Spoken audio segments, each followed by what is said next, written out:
Good morning, student. Standard 10, subject Gujarati, chapter 16. આજે આપણે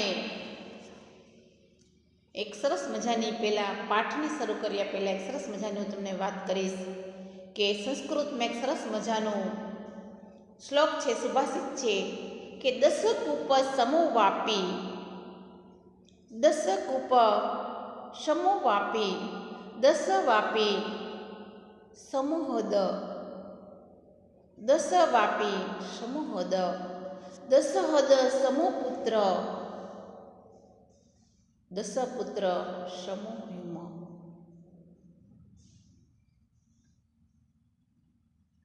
આ સરસ મજાની વાત છે કે 10 કુવા સમાન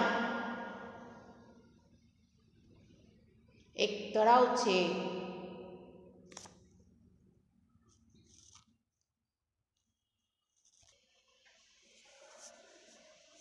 કે 10 કુવા સમાન એક વાવ છે. 10 વાવ ભેગી કરીએ ત્યારે એક તળાવ બને. 10 તળાવ ભેગા કરીએ ત્યારે એક પુત્ર સમાન થાય અને 10 પુત્ર જ્યારે ભેગા થાય ત્યારે એક વૃક્ષ બને. જીવનમાં વૃક્ષનું કેટલું મહત્ત્વ છે. વૃક્ષ દ્વારા પ્રકૃતિ પ્રત્યેનો પ્રેમ છે એને વ્યક્ત કરતું કવિવર શ્રી રવિન્દ્રનાથ ટાગોર રચિત બલાય. આ લેસન છે એનું આપણે અધ્યયન આજે કરવાનું છે, એનો આજે આપણે અભ્યાસ કરવાનો છે. અનુવાદિત વાર્તા છે મિત્રો. રવિન્દ્રનાથ ટાગોર છે એને જુદી જુદી ભાષાઓમાં વાર્તા આપી છે અને એનું અનુવાદ છે એ ગુજરાતીમાં પ્રસાદ બ્રહ્મભટ્ટ છે એને કરેલું છે. તો આજે આપણે આ લેસન છે એનો આપણે અભ્યાસ કરીશું. તો પાઠ છે 16 પ્રાણનો મિત્ર, અનુવાદિત વાર્તા છે જેના સર્જક છે રવિન્દ્રનાથ ટાગોર. રવિન્દ્રનાથ ટાગોરનો પરિચય મેળવીએ તો ગુરુદેવ તરીકે જાણીતા રવિન્દ્રનાથ ટાગોરનો જન્મ 7 ઓગસ્ટ 1861ના રોજ કલકત્તામાં થયો હતો. તેમણે કાવ્ય, વાર્તા, નવલકથા, નાટક, ચિત્ર, લેખો, નિબંધો દ્વારા બંગાળી સાહિત્યમાં વિપુલ પ્રમાણમાં સર્જન કર્યું છે. રવિન્દ્રનાથ ટાગોર કવિ, વિઝ્યુઅલ આર્ટિસ્ટ, નોવેલિસ્ટ, સમાજ સુધારક, નેશનાલિસ્ટ, બિઝનેસ મેનેજર અને કમ્પોઝર હતા. તેઓએ વકીલ બનવા માટે 1878માં ઇંગ્લેન્ડના બ્રિક્ટનની પબ્લિક સ્કૂલમાં પ્રવેશ મેળવ્યો હતો. તેમણે યુનિવર્સિટી કોલેજ લંડનમાં કાયદાનો અભ્યાસ કર્યો, પરંતુ ડિગ્રી લીધા વગર જ તેઓ 1880માં તેઓ બંગાળ પરત ફર્યા હતા. રવિન્દ્રનાથ ટાગોરને બાળપણથી જ કવિતાઓ, વાર્તાઓ લખવાનો શોખ. કવિતા, નવલકથા, નાટકો, નિબંધો વગેરે અનેક પ્રકારનું સાહિત્ય એમણે પોતાની કલમે રચેલું છે. રવિન્દ્રનાથ ટાગોરને 1913માં ગીતાંજલિ નામના એમના કાવ્ય સંગ્રહ માટે નોબેલ પારિતોષિક છે એ મળેલું છે. આ ઉપરાંત તેમને બંગાળના રવિન્દ્રનાથ ટાગોરને ભારતમાં જ નહીં પરંતુ સમગ્ર વિશ્વમાં એક ઉત્તમ કવિઓ પ્રત્યેનું સ્થાન મળેલું છે. રવિન્દ્રનાથ ટાગોર છે એમને કાવ્ય, વાર્તા, નવલકથા, નાટક, ચરિત્ર લેખો, નિબંધો વગેરે રચના કરી. તેમની 2 ખાસ કરીને પોસ્ટ માસ્ટર કાબુલીવાલા એ એમની ઉત્તમ વાર્તાઓ છે. ઉપરાંત દીદી અને નષ્ટ નીડ, સુદીપ પસાણ એ એમની ઉત્તમ વાર્તાઓ છે. ઘરે બાહિરે અને ગોરા એમની વિશ્વવિખ્યાત નવલકથાઓ છે. માનસી, ચિત્ર, ચૈતાલી, બલાકા એ એમના ઉત્તમ કાવ્ય સંગ્રહો છે. એમનું સર્જન ગુજરાતીમાં તથા અન્ય ભારતીય ભાષામાં અનુવાદ રૂપે સુલભ છે. ગીતાંજલિ નામના કાવ્ય સંગ્રહ માટે અમે આગળ પણ વાત કરી કે તેમને નોબેલ પારિતોષિક મળ્યું. ગુજરાતી ભાષાના અધ્યાપક અને વિવેચક પ્રસાદ બ્રહ્મભટ્ટ છે એને આ બલાય વાર્તા છે એનું ભાષામાં અનુવાદ કર્યો છે. સર્જકનો પરિચય મેળવ્યો. ટૂંકમાં આપણે પાઠનો પરિચય મેળવીએ તો પાઠ છે એની વાત કરીએ તો બલાયની વૃક્ષ પ્રત્યેની જે લાગણી છે એ આ પાઠમાં વ્યક્ત થઈ છે. વૃક્ષ દ્વારા પ્રકૃતિ પ્રત્યેનું સ્વજન જેવી ઊંડી લાગણી અનુભવતા છોકરા બલાય છે એનું વૃક્ષ કપાઈ જાય એને જ્યારે એને હૃદયની જે અસર થાય એવું હૃદયગમ આલેખન છે એ કવિવર રવિન્દ્રનાથ ટાગોરે આ વાર્તામાં કર્યું છે. વૃક્ષો અને પુષ્પો સાથેના હૃદય સંબંધનું ચિત્ર નિરાળું છે. સાવ નાની જણાતી વિગતો પણ વાર્તાના ઘડતરમાં કેવો ફાળો આપે છે તે દ્રષ્ટિએ પણ આ વાર્તા છે એ નોંધપાત્ર છે. મિત્રો, અત્યારે આપણે ત્યાં જ નહીં, સમગ્ર વિશ્વની અંદર પ્રકૃતિ સાથેનું સંતુલન જ્યારે જોખમાયું છે ત્યારે આ વાર્તા ભણી અને વૃક્ષનું મહત્ત્વ સમજવું, પર્યાવરણની જાળવણી, વૃક્ષનું વાવેતર અને વૃક્ષની માવજત છે એ ખૂબ જરૂરી છે. બલાઈ શિમલાથી પોતાના પ્રિય વૃક્ષની તસવીર મગાવે છે ત્યારે સમજાય છે કે કેવળ એક વૃક્ષ નથી કપાયું. કાકીના ડુસકા સાથે પૂરી થતી વાર્તામાં સંબંધોની સૂક્ષ્મતા વેધક રીતે લેખકે પ્રગટ કરી છે. ગદ્ય સ્વરૂપે જાણે ઉર્મી કાવ્ય હોય તેમ ટાગોરે આ વાર્તાની માવજત કરી છે. મિત્રો, વૃક્ષને પુત્ર સમાન ગણાવ્યું છે. મેં તમને આગળ પણ કીધું કે દશક સમોવાપી દશવાપી સમોહદ દશહદ સમપુત્ર દશપુત્ર સમોહ્યુમ. પુત્ર સમાન વૃક્ષ છે એ છે. મિત્રો, અત્યારે તો આપણામાં ઘણી બધી સજાગતા આવી ગઈ છે અને બને ત્યાં સુધી વૃક્ષનું વાવેતર છે આપણે કરીએ છીએ. કોઈ પણ આપણે ત્યાં પ્રસંગ હોય ત્યારે બીજું કાંઈ કાર્ય ન કરતાં વૃક્ષો વાવીએ છીએ. કોઈ પણ શાળામાં દર વર્ષે વૃક્ષારોપણ દિવસ છે મનાવવામાં છે. વન મહોત્સવ અંતર્ગત એક જૂન મહિનામાં વૃક્ષારોપણ છે એ પણ આપણે કરીએ છીએ. તો એવી જ કંઈક વાત છે એ આ પાઠમાં કરવામાં આવી છે કે બલાઈને વૃક્ષ પ્રત્યેની કેટલી એને પ્રેમ છે એની વાત છે એ આ પાઠમાં કરેલી છે. તો મિત્રો, હવે આપણે પાઠ છે એનો શબ્દસહ પરિચય છે મેળવશું અને ત્યાર પછી આપણે પાઠનો અભ્યાસ આગળ કરતા જશું ધીમે ધીમે. મૂળ સ્વરો જ પ્રબળ બની ગયા છે. પ્રબળ એટલે શક્તિશાળી. મૂળ સ્વર છે એ પ્રબળ બની ગયા છે. ઝમઝમ વરસાદ પડે છે, જાણે કે આખું શરીર વરસાદનો ધ્વનિ સાંભળે છે. અગાસીમાં સાંજનો તડકો પડ્યો છે અને એમાં એ ઉફાળા ડીલે ફરે છે. સ્મસ્ત આકાશમાંથી જાણે કંઈક એકઠું કરી રહ્યો તે એકલા બેઠા બેઠા પોતાના મન સાથે એને વાત કરવાની ઈચ્છા. બલાય છે પ્રકૃતિ પ્રેમી છે. એને પ્રકૃતિની સાથે તાદાત્મ્ય સાધેલું છે. પ્રકૃતિની સાથે સાનિધ્ય અનુભવે છે. એની વાત કરતાં કરતાં કહે છે કે હું એકવાર એને પહાડ પર લઈ ગયો હતો. અમારા ઘરની સામે લીલું ભરાવદાર ઘાસ પહાડના ઢોળા ઉપરથી તળેટી સુધી પથરાયેલું સરસ મજાનું પહાડના ઢોળા ઉપર ઘાસ હતું અને એ જોઈ અને બલાઈની વાત કરે છે. બલાઈનું મન પ્રસન્ન થઈ ગયું. એને મન તો ઘાસ પુંજ છે, ગબડવાની રમત છે, બસ ગબડ્યા જ કરે અને એટલે પોતે પણ એ ઢોળા પર ગબડે છે. આખું શરીર ઘાસ થઈ જાય છે. ગબડતા ઘાસના તણકલામાંથી તેની ડોકમાં ગલીપચી પણ થાય છે અને તે ખડખડાટ હસી પડે છે. વૃક્ષ સાથેની પ્રકૃતિ સાથેનું જે તાદાત્મ્ય છે એની વાત કરે છે. જ્યારે એની વાત કરતા લેખક કહે છે કે જ્યારે કોઈ ફૂલ તોડે ને તો તેને ખૂબ લાગી આવતું એટલે એને ખૂબ દુઃખ થતું. બીજા કોઈની પાસે તેની આ લાગણીનો કશો અર્થ નથી એ તો એ સમજતો હતો અને એટલા માટે એ વ્યથા છે એને છુપાવવા પ્રયત્ન. કોઈ પણ ઝાડનું પાન તોડે, વૃક્ષ તોડે, ફૂલ તોડે તો એને દુઃખ થતું. પરંતુ બીજા પાસે જ્યારે કહેવા જાય તો કોઈને આ બાબતમાં અર્થ કહેવાનો કાંઈ અર્થ નથી એ સમજતો હતો. એટલે પોતાની વ્યથા એટલે દુઃખ એને મનમાં છુપાવવા માટે પ્રયત્ન, વ્યથાને છુપાવવા, કોઈ દિવસ જાહેર ન કરતો. એ વ્યથા છે ને છુપાવવા પ્રયત્ન કરતો. તેની ઉંમરના પોતે નાનો હતો અને એમની નાની ઉંમરના છોકરા તોફાની મસ્તીખોર હોય, ઝાડ પરથી કેરી, કાતરા વગેરે પાડતા હોય. તો જ્યારે તેની ઉંમરના છોકરા હોય ને એ ઝાડ પર પથરા ફેંકીને કાતરા પાડે ત્યારે તે કશું બોલી શકતો નહીં. કેમ ખબર છે કે કોઈ મારું કાંઈ સાંભળશે નહીં, સમજશે નહીં, એટલે કશું જ બોલી શકતો નહીં. પરંતુ માત્ર દુઃખી થઈ અને ત્યાંથી મોં ફેરવીને ચાલ્યો જતો. કશું જ બોલ્યા વગર પોતાનું મોં છે એ ફેરવી અને ત્યાંથી ચાલ્યો જતો. એને દુઃખ થતું એટલે એ દુઃખને પોતે વ્યક્ત નહોતી કરી શકતો. એટલે ત્યાંથી મોઢું ફેરવી અને ત્યાંથી એ બીજે ચાલ્યો જાય. ત્યાંથી જતો રહે કે મારું કોઈ માનવાના નથી એટલે કરીને શું કરી શકું એમ વિચારી અને તે મુખ ફેરવી અને ત્યાંથી એ જતો રહેતો.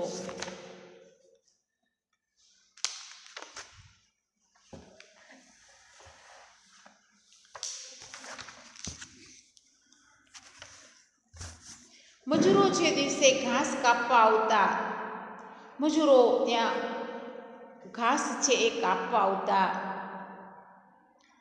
ત્યારે એ દિવસ છે એ બલાઈ માટે ખૂબ દુઃખનો દિવસ બનતો. કેમ કે ઘાસની ભીતર ફરી, ઘાસની અંદર ફરી અને ભીતર એટલે અંદર એને જોયું હતું કે નાનકડી લતાઓ, નાની નાની વેલીઓ હોય, જાંબલી પીળા અનામી નાના નાના એમાં ફૂલો હોય, પક્ષીઓએ ખાધેલ લીંબોળીના ઠળિયા પડી પડીને ક્યાંક ઊંઘી નીકળ્યા હોય, તેના નાના નાના સરસ મજાના એના પર પર્ણ આવ્યા હોય. અને આ બધું જ જે સૌંદર્ય છે પ્રકૃતિનું, એ બધું જ નિષ્ઠુર દાતરડા વડે કપાઈ જશે, પરંતુ એની ફરિયાદ સાંભળનાર કોઈ નથી. કોઈ દિવસ તો એને કાકીના ખોળામાં બેસતો અને ગળે વળગી પડી અને કહેતો કે પેલા મજૂરોને કહો ને કે આ ઘાસ, આ વૃક્ષો ન કાપે. અને ત્યારે કાકી સમજાવતા એને કહેતા કે તું કેવી ગાંડા જેવી વાત કરે છે બલાઈ, આ તો બધું જંગલ છે અને એ સાફ ન કરીએ ને તો ખૂબ વધારે વધી જાય, એટલે સાફ તો કરવું પડે ને, એ સાફ કર્યા વિના કેમ ચાલે. અને બલાઈ છે એ પણ ઘણા દિવસથી સમજી ગયો હતો કે કેટલાક દુઃખ એવા છે કે કોઈને કહેવાથી કાંઈ ફેર પડશે નહીં, પોતે એકલે જ સહન કરવાના છે. તેની ચારે બાજુ માણસો પર તેની કોઈ અસર નહોતી. એને ખબર હતી કે આ બધાને આ ઘાસ કપાય કે ફૂલ કપાય એમાં કોઈ અસર થશે નહીં. અને એક દિવસ લેખક કહે છે કે જ્યારે હું છાપું વાંચતો હતો અને સમાચાર પત્ર છાપું વાંચતો, એમાં બલાઈ મને બગીચામાં ખેંચીને ગયો. એક જગ્યાએ સરસ મજાનો એક છોડ દેખાડી અને પૂછ્યું પણ ખરા કે કાકા આ કયું વૃક્ષ છે? મેં જોયું તો એક સીમડાના વૃક્ષનો અંકુર છે એ બગીચામાં રસ્તાની વચ્ચોવચ્ચ ફૂટી નીકળ્યો હતો.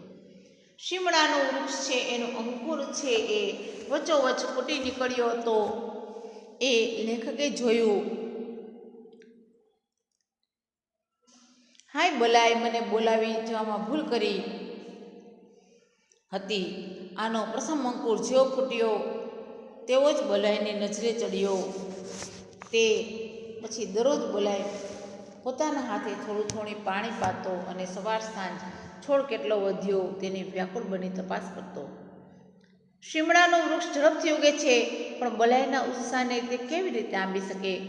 છોડ જ્યારે 2 હાથ ઊંચો થયો ત્યારે તેની પર્ણ સમૃદ્ધિ જોઈ તે વિચારવા લાગ્યો કે આ તો કોઈ અદ્ભુત ઝાડ છે, અદ્ભુત વૃક્ષ છે. અને બલાઈએ કલ્પેલું કે હું પણ આફો બની જઈશ. વૃક્ષ જોયું એટલે સરસ મજાના ઝાડવા થઈ ગયા. એટલે બલાઈ લેખકને લઈને ગયો. બલાઈને થયું કે કદાચ લેખક છે એ પણ રાજી થઈ જશે, જોઈને આફા બની જશે. પરંતુ એવું ન બન્યું. રસ્તાની વચ્ચોવચ્ચ છોડ હતો એટલે લેખકે કહ્યું કે માળીને કહેવું પડશે કે આ વચ્ચોવચ્ચ છોડ ઉગ્યો છે તેને ઉખાડીને ફેંકી દે. બલાઈ છે એને સાંભળ્યું, તે ચમકી ગયો કે આ શું?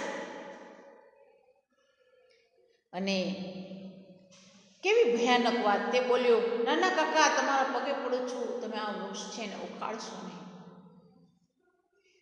મેં કીધું શું બોલે છે, તને ભાન નથી? આ રસ્તાની વચ્ચોવચ્ચ એકદમ મોટું થતાં એની ઘટા ચારે બાજુ ફેલાવી અને પરેશાન કરી મૂકશે. ચાલવામાં હાલવાની જગ્યાએ ઉગેલું છે, તું શું કહે છે? અને મારી પાસે જ્યારે એનું કાંઈ ઉપજ્યું નહીં ત્યારે એ છોકરો એના કાકી પાસે ગયો અને એના ખોળામાં ગળે વળગી અને રડવા લાગ્યો. કાકા પાસે કાંઈ ના ચાલ્યું એટલે એમ થયું કદાચ કાકી મારી વાત માનશે. એટલે કાકીની પાસે ગયો અને એના ગળે પડી અને રડવા લાગ્યો. ધ્રુસકે ધ્રુસકે રડતા બોલ્યો કે કાકી, તમે કાકાને કહો પેલું ઝાડ ન કાપે. એને ઝાડ પ્રત્યે, વૃક્ષ પ્રત્યે એટલું બધું મમત્વ હતું અને તેને યોગ્ય ઉપાય કર્યો હતો. તેની કાકીએ મને બોલાવીને કહ્યું, અરે સાંભળો છો, આ ઝાડ છે એ કાપતા નહીં. મિત્રો, સ્ત્રી છે એ લાગણીશીલ હોય એટલે બલાઈની વાત સાંભળી અને કીધું કે આ ઝાડ તમારે કાપવાનું નથી. અને હકીકત રહેવા દીધું. હકીકતમાં બલાઈએ જો મને બતાવ્યું ન હોત તો સંભવત એનો ખ્યાલ પણ મને ન આવે, પરંતુ હવે તે રોજ મારી આંખમાં આવતું.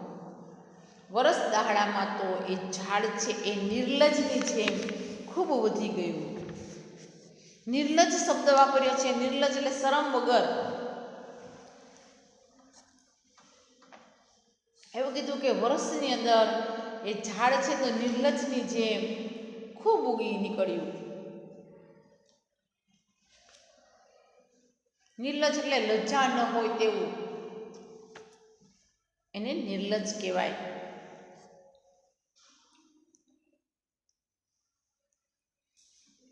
અને બલાઈને પણ બધા જ વૃક્ષો કરતાં આ વૃક્ષ સૌથી વધારે પ્રિય હતું. એના પર સૌથી વધારે લાગણી હતી. અને લેખકને એ વચ્ચોવચ્ચ ઉગેલું ઝાડ છે એ મૂઢ જેવું લાગતું. ખોટી જગ્યાએ આવીને ઊભું હોય એવું, એકદમ લાંબુ પોળું થઈ ગયું. જે જોતું એ વિચારતું કે આ ઝાડ અહીં શા માટે હશે. ફરી 2-4 વાર તેને મૃત્યુદંડ આપવાની દરખાસ્ત પણ રજૂ કરવામાં આવી કે ઝાડ કાપી નાખવું. અને એ બલાઈને મેં લાલચ આપી કે એના બદલામાં હું તને ગુલાબના કેટલાક સુંદર છોડ લાવી આપીશ. અને એવું પણ લેખકે કહ્યું કે જો તને શિમળાનું વૃક્ષ પસંદ હોય તો એનો રોપો લાવી અને વડ પાસે રોપાવું સુંદર લાગશે. પરંતુ કાપવાની જ્યારે નામ આવે ત્યારે બલાય ફફડી ઉઠતો. અને તેની કાકી કહેતી કે રહેવા દો ને, એમાં શું ખરાબ, એને ગમે છે તો શું ખરાબ લાગે છે. અને થોડા સમય પછી લેખક કહે છે કે મારા ભાભીનું અવસાન થયું ત્યારે આ છોકરો ધાવણો એટલે સાવ નાનો, માતાનું દૂધ પીને ઉછળતો એવો ધાવણો હતો. ધારું છું કે એક શોખ ભૂલવા માટે મોટા ભાઈ એન્જિનિયરિંગના અભ્યાસ અર્થે વિલાયત ગયા અને છોકરો અમારા નિસંતાન ઘરમાં કાકીના ખોળામાં ઉછરીને મોટો થયો. કાકીને સંતાન નહોતું એટલે જેઠનો દીકરો છે એને ઉછેરીને મોટો કર્યો છે, એને સંતાન નહોતું એટલે, અને એને પણ માતા મરી ગઈ છે એટલે 10 વર્ષ પછી મોટા ભાઈ પાછા આવ્યા ત્યારે બલાઈને વિલાયતી ઢબે શિક્ષણ આપવા પહેલાં તો શિમલા લઈ ગયા અને પછી શિમલાથી વિલાયત. પછી એ પરદેશ ગયો. રડતો રડતો બલાઈ કાકીનો ખોળો છોડીને ચાલ્યો ગયો. અને બલાઈને જાતા જ લેખક કહે છે કે અમારું ઘર છે. બલાઈ ગયો એટલે સાથે સાથે અમારું ઘર છે એ પણ ખાલી થઈ ગયું. સરસ મજાની વાત કરી કે બલાઈ છે એ વૃક્ષ ઉખેડવાની ના પાડી. રસ્તાની વચ્ચોવચ હતું. લેખકને આંખમાં ખૂંચતું કે આ કેવું લાગે છે. પણ કાકી અને બલાઈ ના પાડી એટલે એ ઉખાડી શકતા નહોતા. દરરોજ લેખકને ઝાડ મૂઢ જેવું લાગતું. એકદમ મોટું થઈ ગયું હતું. ઘણી બધી લાલચ બલાઈને આપી પણ બલાઈ છે માનતો નહોતો. શિમળાનું બીજું વૃક્ષ લઈ આવી દઈશ એવું પણ કીધું પણ એવું માનતો નહોતો. અને ત્યાર પછી બલાઈનું વર્ણન કે બલાઈ સાવ નાનકડો હતો. ધાવણો એટલે જન્મ પછી થોડાક સમયમાં જ એની માતા છે એ વયા ગયા હતા અને એના પિતા છે એ બહારગામ ભણતા હતા, ફોરેન. અને છોકરો છે એ ટાગોરના ઘરે એના રહી અને ઉછેરવા લાગ્યો હતો. 10 વર્ષ પછી બાળક છે એના પિતા બલાઈને એના પિતા છે એ શિમલા અને પછી વિલાયત લઈ જાય. લેખક કહે છે કે રડતો રડતો કાકીનો ખોળો છોડી અને બાળક જાય છે. સાથે સાથે ઘર પણ ખાલી થઈ જાય છે. અને આ વાતને 2 વર્ષ વીતી ગયા. અને આ દરમિયાન બલાઈના કાકી છે એ દરરોજ પોતાના દીકરાના બલાઈને દીકરાને જે ઉછર્યો હતો, પોતાને કંઈ સંતાન નહોતું એટલે એના વિયોગમાં દરરોજ આંસુ સારતી. અને બલાઈના સુવાના ઓરડામાં જઈ તેના તૂટેલા જૂતા, ફાટેલા રબરનો દડો અને જાનવરોની વાર્તાઓવાળી સચિત્ર ચોપડી છે એને રમાડ્યા કરતા. એનું માતૃત્વ છે એને પોતાનું બધું જ માતૃત્વ પોતાના ભત્રીજા ઉપર વરસાવ્યું હતું. એટલે આ માં છે. અને આ બધા જ રમકડા છોડીને ગયેલો બલાઈ હવે તો ખૂબ મોટો થઈ ગયો છે એવા એ વિચાર છે. બેઠા બેઠા સતત બલાઈના વિચાર છે એ કર્યા કરતી. એવામાં એક દિવસ બલાઈનો શિમલાથી પત્ર આવ્યો. એક સરસ મજા બલાઈએ યાદ કરી અને પોતાના કાકી છે એને પત્ર લખ્યો છે કે કાકી મારા પેલા શિમલાના વૃક્ષનો એક ફોટોગ્રાફ મને આપજો. હજી પોતે બહાર ગયો છે ફોરેન, પણ છતાંય એને પોતાનું વૃક્ષ યાદ છે, કેમ કે એનું પ્રકૃતિ પ્રત્યેનું પ્રેમ એટલો હતો, એનું પ્રકૃતિ પ્રત્યે તાદાત્મ્ય હતું, એને પ્રકૃતિ પ્રત્યે લાગણી હતી. એટલે મને ફોટોગ્રાફ મોકલજો. વિલાયત જતા પૂર્વે બલાએ એકવાર મને મળવા આવશે એવી એક વાત હતી, પણ હવે તે આવવાનો ન હતો. તેથી બલાએ પોતાના મિત્રનો ફોટો સાથે લઈ જવા ઈચ્છતો હતો. તેની કાકીએ લેખકને બોલાવીને કહ્યું કે તમે સાંભળો છો, કોઈ ફોટોગ્રાફરને બોલાવી દો. લેખક પછી શા માટે? ત્યારે બલાઈનો જે પત્ર છે, બલાએ વિદેશ જતાં પહેલાં લખેલો પત્ર એ વાંચવા આપ્યો અને વાંચી અને લેખકે કીધું કે વૃક્ષ તો મેં કાપી નાખ્યું, એ વૃક્ષ તો કપાઈ ગયું. અને બલાઈની કાકી છે એને 2 દિવસ સુધી અન્નનો દાણો મોઢામાં ન નાખ્યો. અન્નનો દાણો ન નાખવો એટલે કશું જ ખાવું નહીં, ભૂખ્યું રહેવું. એને દુઃખ થઈ ગયું ખૂબ જ, અને ઘણા દિવસ સુધી એને પોતાના પતિની સાથે વાત પણ ન કરી. બલાના પિતા તેના ખોળામાંથી લઈ ગયા તે જાણીને નસ કપાઈ જવું હતું, અને તેના કાકાએ બલાઈનું પ્રિય વૃક્ષ સદાને માટે દૂર કર્યું. તેથી જાણે તેનો સમગ્ર સંસાર છે મિથ્યા. જ્યારે બલાઈ પોતાને છૂટતો હતો, બલાઈના પિતા જ્યારે બલાઈને લઈ ગયા ત્યારે કાકીને અપાર દુઃખ હતું, પરંતુ જ્યારે એનું પ્રિય વૃક્ષ છે એ દૂર કરવામાં આવ્યું ત્યારે કાકીને એવું લાગ્યું કે પોતાનો જાણે સઘળો સંસાર છે મિથ્યા બની ગયો. એ વૃક્ષ છે એ બલાઈનું પ્રતિરૂપ હતું. એ પ્રતિરૂપ છે એના પ્રાણના મિત્ર સમાન એ વૃક્ષ છે કપાઈ ગયું હતું. પ્રાણનો મિત્ર એટલે જીવનનું કંઈક અંગત વસ્તુ એવું કહે છે. પ્રાણ એટલે આપણો જીવ છે, અને જીવનો મિત્ર એટલે પ્રાણનો મિત્ર, એવું આમાં પાઠને શીર્ષક આપેલું છે. રવિન્દ્રનાથ ટાગોરની શ્રેષ્ઠ વાર્તાઓ છે, એમાંથી આ અનુવાદિત આ વાર્તા લઈ અને એનું ગુજરાતીમાં ભાષાંતર કરવામાં આવેલું છે. મિત્રો, કેટલાક શબ્દો છે એની આપણે વાત કરીએ અને ત્યાર પછી આપણે સ્વાધ્યાયના પ્રશ્નોત્તરની વાત કરશું. ઉપસંહાર એટલે સાર રૂપે.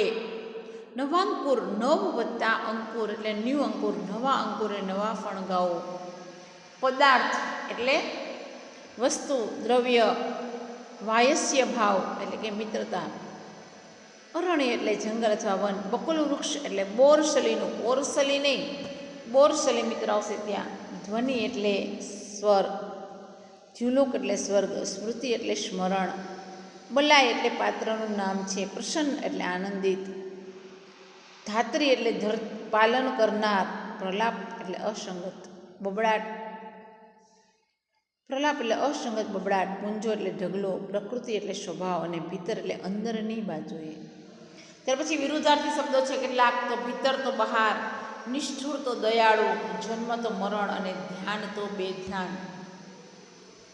ત્યાર પછી રૂઢિપ્રયોગ છે લાગી આવવું, દુઃખ થવું, હૃદયમાં ઘા થવો, દુઃખની તીવ્ર અનુભૂતિ થવી.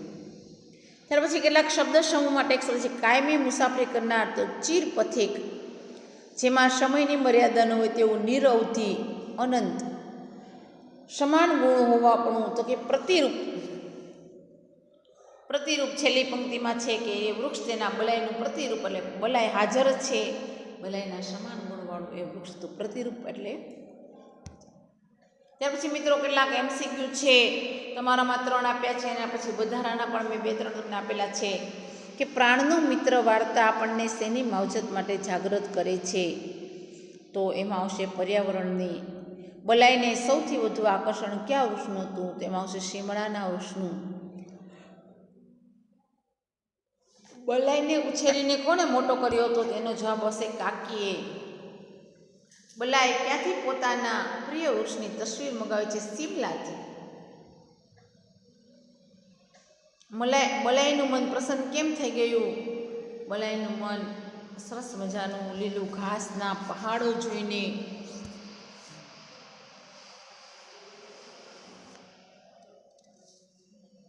કોની ઉંમરના છોકરાઓ ઝાડ પર કાતરા? બલાઈની ઉંમરના છોકરાઓ ઝાડ પર કાતરા પાડતા હતા. હવે ત્યાર પછી રવિન્દ્રનાથ ટાગોર વિશે 5-6 પ્રશ્નો છે તમારે માહિતી આપવાની છે કે રવિન્દ્રનાથ ટાગોરનો જન્મ ક્યાં થયો હતો? તો રવિન્દ્રનાથ ટાગોરનો જન્મ કલકત્તામાં થયો હતો.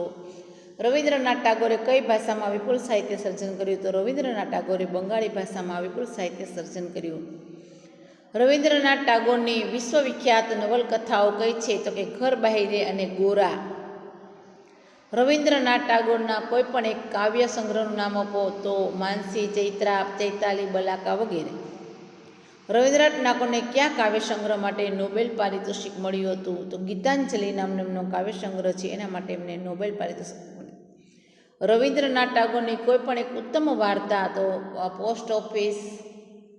પોસ્ટમાસ્ટર કાબુલી એ એમની ખૂબ પ્રસિદ્ધ વાર્તાઓ છે.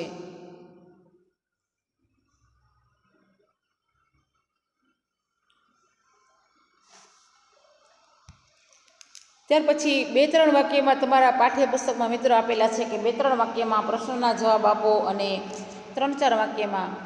તો છોકરાઓ જ્યારે ઝાડ પર પથ્થર ફેંકી કાતરા પાડતા ત્યારે બલાઈની પ્રતિક્રિયા કેવી હતી? તો છોકરાઓ જ્યારે ઝાડ પર પથ્થર ફેંકીને કાતરા પાડતા ત્યારે બલાઈને ખૂબ દુઃખ થતું અને બીજા કોઈની પાસે તે પોતાની લાગણી વ્યક્ત કરી શકતો નહોતો, કારણ કે બીજા પાસે લાગણી વ્યક્ત કરવાનો કોઈ અર્થ નહોતો, એ સમજતો હતો અને એટલા માટે કાંઈ બોલી શકતો નહીં. એટલે કશું જ કહ્યા વગર પોતે મોં ફેરવી અને ત્યાંથી ચાલ્યો જતો. મજૂરો ઘાસ કાપવા આવતા ત્યારે બલાઈને શી લાગણી થતી?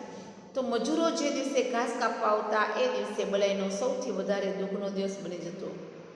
કેમ કે તેને જોયું હતું કે નાનકડી લતાઓ, જાંબલી, લીલા, પીળા, અનામી ફૂલ, પક્ષીઓની ખાધેલી લીંબોળીના ઠળિયા, એની ઉપર ઊંઘી નીકળેલા સરસ મજાના પરણો, આ બધું જ જ્યારે નિષ્ઠુર દાતરડા વડે કપાઈ જશે અને એની ફરિયાદ સાંભળનાર કોઈ ન હોય ત્યારે ક્યારેક તો પોતાના કાકીના ખોળામાં માથું રાખી રડી પડતો અને કહેતો કે કાકી, આ મજૂરોને કહો ને કે પેલા વૃક્ષ ન કાપે. મજૂરો જ્યારે ઘાસ કાપવા આવતા ત્યારે બલાઈ અને કાકીના વચ્ચે શી વાત થતી? તો મિત્રો આ પ્રશ્ન તમારા પાઠ્યપુસ્તકમાં છે કે મજૂરો જ્યારે ઘાસ કાપવા આવતા ત્યારે બલાઈને ખબર હતી કોઈ તેનું માનશે નહીં, એટલે કાકીના ખોળામાં આવી ગળે વળગી પડતો અને કાકીને કહેતો કે તમે પેલા મજૂરોને કહો ને કે આ મારા આ વૃક્ષ ન કાપે. અને ત્યારે કાકી કહેતા કે વલાઈ, તું કેવી ગાંડા જેવી વાત કરે છે, વૃક્ષો કાપ્યા વગર કેમ ચાલે? બલાઈને પ્રકૃતિ સાથે કેવી લાગણી હતી? ત્યાર પછીનો ચોથો પ્રશ્ન છે, તો બલાઈને પ્રકૃતિ પ્રત્યે સ્વજન જેવી ઊંડી લાગણી હતી. ત્યાર પછીનો પ્રશ્ન છે, બલાઈને પ્રકૃતિ સાથે કેવી લાગણી હતી? તો બલાઈને પ્રકૃતિ સાથે સ્વજન જેવી ઊંડી લાગણી હતી. જ્યારે છમછમ વરસાદ પડે ત્યારે બલાઈનું આખું શરીર જાણે વરસાદનો ધ્વનિ સાંભળે. અગાસીમાં સાંજનો તડકો પડ્યો હોય ત્યારે બલાઈ છે ઉઘાડા શરીરે પડે. આકાશમાંથી જાણે કેટલું કર્યો એકલા બેઠા પોતાના મન સાથે વાતો કરે છે ત્યારે બલાઈ. ખાસ તો એને ઘાસને ગબડવાની રમત છે. કોઈ ફૂલ તોડે ત્યારે એને ખૂબ દુઃખ થતું. મજૂરો જે દિવસે ઘાસ કાપવા આવે એ દિવસ એની માટે દુઃખનો દિવસ બની જતો. આમ બલાઈને પ્રકૃતિ સાથે સ્વજન જેવી ઊંડી લાગણી હતી. મિત્રો, કેટલાક હોમવર્કના પ્રશ્નો મેં તમને આપ્યા છે, તમારે જાતે કરવાનો રહેશે. બલાઈનો પ્રકૃતિ પ્રેમ આ સવિસ્તાર આન્સર છે. બલાઈ કયું વૃક્ષ ન કાપવાની વિનંતી કરી છે, શા માટે? આ પણ સવિસ્તાર આશ્રમ ક્વેશ્ચન છે. કાકાએ શિમલાનું વૃક્ષ કેમ કાપી નાખ્યું? એ 4-5 વાક્યમાં છે. બલાઈએ કયું વૃક્ષનો ફોટો મંગાવ્યો, શા માટે? એ પણ 4-5 વાક્યમાં છે. ત્યાર પછી આપણે વૃક્ષોનું મહત્ત્વ વિશે મેં થોડુંક તમને લખાણ આપેલું છે, એ તમારે લખાણ વાંચવાનું છે અને તમારી બુકમાં કે વૃક્ષોનું કેટલું મહત્ત્વ છે એના વિશે તમારે લખવાનું છે. કે વૃક્ષો છે લાખો વર્ષોથી આપણને અનેક રીતે ઉપયોગી થતા આવ્યા છે. વૃક્ષો આપણને લાકડું આપે છે, તેમાંથી સાવ જનરલ વૃક્ષોનો જે ઉપયોગ છે એની વાત કરી છે. તેમાંથી ફર્નિચર બનાવે છે, ચૂલામાં ખોરાક રાંધવા માટે એટલે કે બળતણ તરીકે. પક્ષીઓ વૃક્ષોની પર માળા બાંધીને રહે છે. અમુક પ્રાણીઓ પણ વૃક્ષ પર રહે છે. અને એટલે જ કહે છે કે વૃક્ષો તો ધરતી પરના પરોપકારી સંતો જેવા છે. જો ધરતી પર એક પણ વૃક્ષ ન રહે તો શું થાય? તો આખી સજીવ સૃષ્ટિ છે ને મિત્રો એ ખોરવાઈ જાય. વૃક્ષો વિના આપણી પૃથ્વીની કલ્પના છે એ પણ અશક્ય છે. આપણે જીવવા માટે પાણીની જરૂર પડે છે અને પાણીને લાવનાર કોણ? તો કે વૃક્ષો. જો વૃક્ષો ન હોય તો આપણને પાણી પણ ન મળે, કારણ કે વૃક્ષો આ ધરતી પર વરસાદ લાવવામાં મદદ કરે છે. વૃક્ષો આપણને આ ઉપરાંત ફળ આપે છે. શાકાહારી પ્રાણીઓ ખોરાક તરીકે વૃક્ષના પાનનો ઉપયોગ પણ કરે છે. મિત્રો, અત્યારે વર્તમાન યુગ છે, વિજ્ઞાનનો યુગ છે. હવે ઘણા બધા કારખાનાઓ બનતા જાય છે અને કારખાના બનાવવા માટે વૃક્ષો છે એની અંધાધૂંધ કટાઈ થઈ રહી છે. જંગલોનો વિનાશ થયો છે અને જંગલના વિનાશને કારણે જ જંગલી પશુઓનો પણ વિનાશ થઈ રહ્યો છે. તો મિત્રો, આ પર્યાવરણને બચાવવા માટે આપણે જરૂર છે વૃક્ષ વાવવાની. તો આપણે દરેકે એક એક વૃક્ષ વાવવું, અને માત્ર વાવવું જ નહીં, વાવ્યા પછી એનું જતન કરવું એ પણ જરૂરી જ છે. તો મિત્રો, વૃક્ષ લાવો વરસાદ, વૃક્ષ વાવો વરસાદ લાવો. ત્યાર પછી વૃક્ષોના મહત્ત્વ દર્શાવતા 2-3 સૂત્રો છે પણ તમે મૂકેલા છે અહીંયા. આગળ તમને શરૂઆતમાં જ પાઠની કીધું કે દશ કૂપ સમો વાપી, દશ વાપી સમો હદ, દશ હદ સમો પુત્ર, દશ પુત્ર સમો હિમ. અર્થાત મત્સ્ય પુરાણનો શ્લોક છે 512, એમાં આપેલું છે કે 10 કૂવા સમાન એક વાવ છે અને 10 વાવ સમાન એક તળાવ, 10 તળાવ સમાન એક પુત્ર છે અને 10 પુત્ર સમાન એક વૃક્ષ છે. તો વૃક્ષનું આટલું આપણા જીવનની અંદર મહત્ત્વ છે. વૃક્ષો આપણું ગૌરવ છે. ત્યાર પછીના 2 ચિત્રો છે વૃક્ષ વિશે, કે વૃક્ષ શા માટે જરૂરી છે. તો વૃક્ષ આપણને શું આપે છે? તો આપણને પાણીનું રિસાયકલિંગ કરી આપે છે, પછી ઓક્સિજન આપણને આપે છે, પ્રદૂષણનો વિનાશ કરે છે, પછી 3-4% જેટલું તાપમાન ઘટાડે છે, પછી કાર્બન ડાયોક્સાઇડનું શોષણ કરે છે, જમીનનું ધોવાણ અટકાવે છે. આમ વૃક્ષ ઘણું બધું આપણને ઉપયોગી છે અને એટલા માટે વૃક્ષ છે એ ખૂબ જરૂરી છે. જીવનની અંદર એક છોડ છે એ આપણને આટલો બધો 10 વર્ષમાં એક વૃક્ષ છે કેટલું ઉપયોગી છે એની અહીંયા વાત કરે છે. તો હવે તમે બરાબર જીવનમાં પર્યાવરણનું, ખાસ કરીને વૃક્ષોનું શું મહત્ત્વ છે એ સમજી ગયા છો. તો મિત્રો, આપણે વૃક્ષ કાપશું પણ નહીં અને કોઈને કાપવા પણ દેશું. વૃક્ષ છે એ ખૂબ જરૂરી છે. તો આપણે પણ વૃક્ષો વાવશું, માત્ર વાવશું ને એનું જતન પણ કરીશું. કોઈ કાપશે વૃક્ષ એને અટકાવશું. તમે પણ, મેં તમને જેટલું મને મળ્યું એટલું મેં તમને વૃક્ષોનું મહત્ત્વ વિશે સમજાવ્યું. તમે પણ વૃક્ષોનું મહત્ત્વ દર્શાવતા જે સૂત્રો છે 4 કે 5 સરસ મજાના સૂત્રો તમારે હોમવર્કમાં લખવાના રહેશે. થેન્ક યુ મિત્રો.